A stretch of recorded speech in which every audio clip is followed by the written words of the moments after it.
Should you, as a seller, stay in the house when there are showings? So, a couple things to consider with this.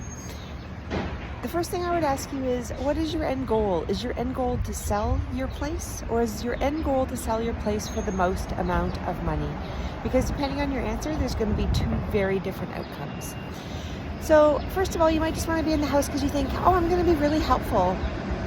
The reality is, it's a little bit creepy when we hear you yelling out answers from another room to questions that you've overheard us ask, or worse, you're following us around on the tour. It's very distracting and it doesn't allow us to have the proper dialogue that we need to have in your home.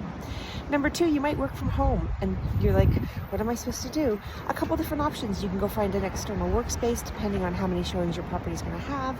You can go sit in the car. You can go for a little walk. You can stand out in the hallway if you live in a condo building.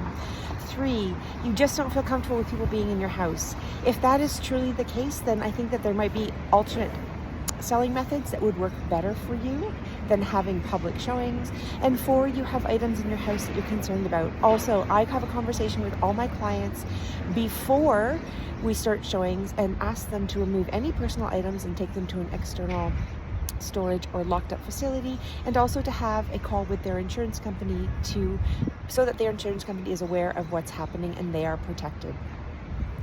Recently, I had a buyer client and we walked through a property and the seller was home, and they were so put off and disturbed by the fact that the seller was in the house that they couldn't actually focus on the rest of the house. So it actually did more harm than good. And the other time it happened to me where the seller was home and he was ordering me around to go to certain locations where now I did not feel safe in that space. So overall, the answer is no, you should not be home. And if you do have serious concerns, it's going to be best that you check with your agent or find an alternative method for you to sell.